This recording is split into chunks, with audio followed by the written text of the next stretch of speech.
All right. It was a short day 4 at Roland Garros, but it was packed with brilliant tennis, mainly from Naomi Osaka and Iga Swiatek in the best women's tournament match of the tournament and probably of the year. Incredible tennis, incredible scenes from them.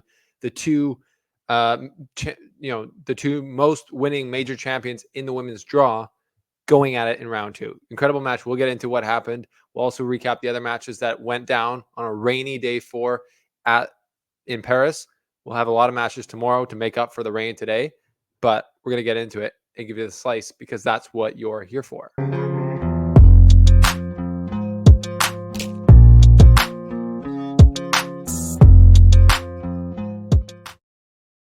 Okay, if you're wondering what I'm wearing, in America, they call this a beanie. In Canada, we call this a toque. Is it that normal? Everyone should know that. This is called a toque. Anyways, I was wearing it today. Bad hair day. Can't be having that on the show.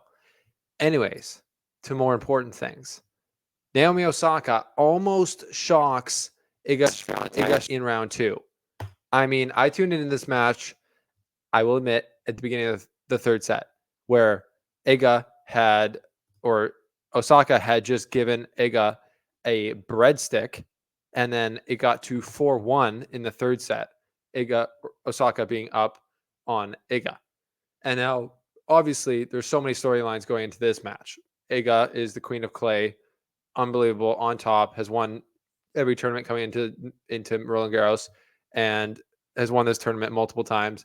And Osaka has obviously won 4 majors prior to having a child, and now is coming back. And a lot of people didn't give her much of a chance in this match.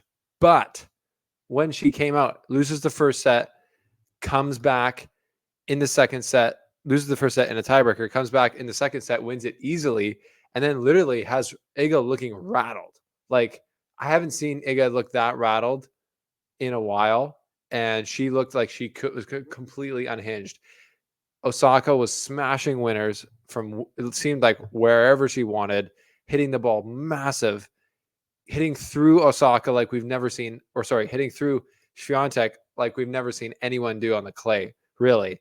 And that was one of the most crazy things I've seen. And I was texting or emailing a friend during this match, and he was saying, Iga's done, Iga's toast. And I said, just wait. Osaka might get a little nervous trying to close this one out, as she's been off for so long, hasn't been, out playing these types of matches for a while. I wouldn't write off Iga yet. Iga hung around, and I think Osaka definitely felt the moment a bit. And this moment is when she looked back. This was at Osaka serving for the match, 5-3, 30-15. This was to give her 2 match points, and she dumped this one in the net. And then she did get another match point after that. And then on that match point, she missed the first serve, second serve kick, and Iga hit a huge backhand return cross court. And then I think Osaka dumped that one in the net. So there was a bunch of misses from Osaka in the final games there of that match while she tried to close it out. And Iga, super tough, did what she does, battle, hung in there, and was able to flip the script on Osaka at the end, coming back from 4-1 down in the third set to win it. Pretty incredible performance there from Iga, but seriously, I think showed a lot of people and reminded people who had forgotten how dangerous Osaka can be. And Wim Fissette, her coach, talked about the improvements that she has made with movement on clay. They've really been training that, working specifically on movement on the clay. And you can see it wasn't supernatural for her today still, but her just unbelievable ball striking ability made up for that and literally almost took out the number 1 player in the world and the best clay courter in the world. Almost took her out, had match point. So that's crazy. So let's look at some of the stats. There we have it. It was a 3-hour match in the second round. That's why it's pretty easily the match of the tournament so far, maybe the match of the year. 8 aces for Osaka. The serve was booming. You kind of really saw one of the areas that Swiatek doesn't have a huge weapon is the serve compared to someone like Osaka. She's just got so much power. People forget about it. Win percentage on first serve, 73%. High, super high in the women's game on clay. And total points won. Osaka won more points. This is where it gets pretty interesting. Here we go. Where are we? It's not showing here. 1 second. View more details. Winners. 54 winners for Osaka to 38 unforced errors. That's a lot of winners. 54. I mean, Swiatek had 37 of her own. So, this is a great ball striking match. But 54 winners for Osaka really shows the type of game that she brings that people, maybe had forgotten about. So that is pretty amazing.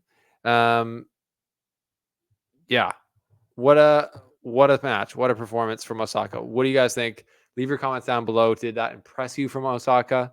Did it shock you that Iga, got that rattled by her power? I mean, I feel like in general, we've seen Iga be able to smother people on the clay, use her angles, use her topspin, use her heaviness, but Osaka wasn't having any of it. So that was great. Is that the test that Iga needs to feel her best and feel confident going forward? Is she's going to steamroll her next few opponents? We will see.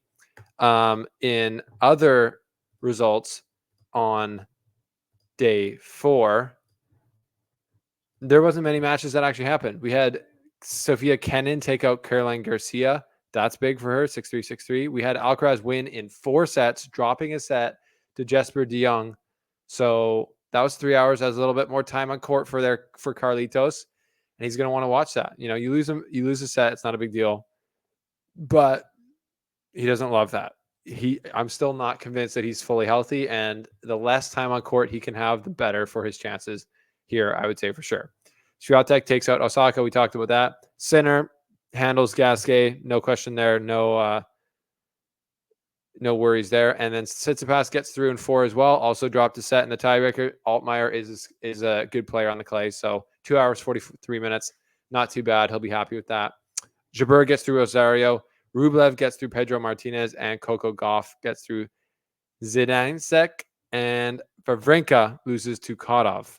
So he had a bit of looking like an emotional goodbye there. So that was unfortunate for Wawrinka.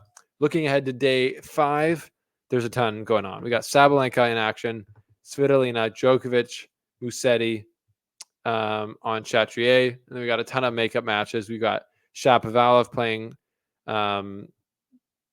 we've got Shapovalov playing, where is it? They don't want to show it. Versus TFO. That's the match I'm circling first up tomorrow morning for us people in North America. So, yeah, not much happening today, but there was an amazing match between Osaka and Swiatek. Pretty amazing to see those amazing champions going at it.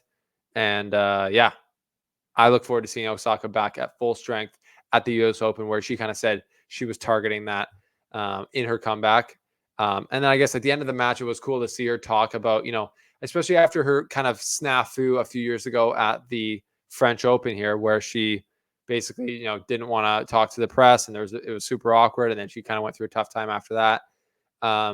It's cool to see her back here. She said she cried after leaving the court today because it probably meant so much to her. She said how last year she was watching Swiatek win this tournament while she was at home, having a child. So really cool to see how much it means to her to get back on this level and play a good match and play with a good level. And yeah, she feels confident that going to the US Open, she's going to be able to find her big game. And she says, let's see how we can do when we play on my surface, the hard court. And I love hearing that. So that was a great match today. Great to see those women play. And I'm excited for tomorrow. That's the slice on day 4 of Roland Garros. You heard it here first.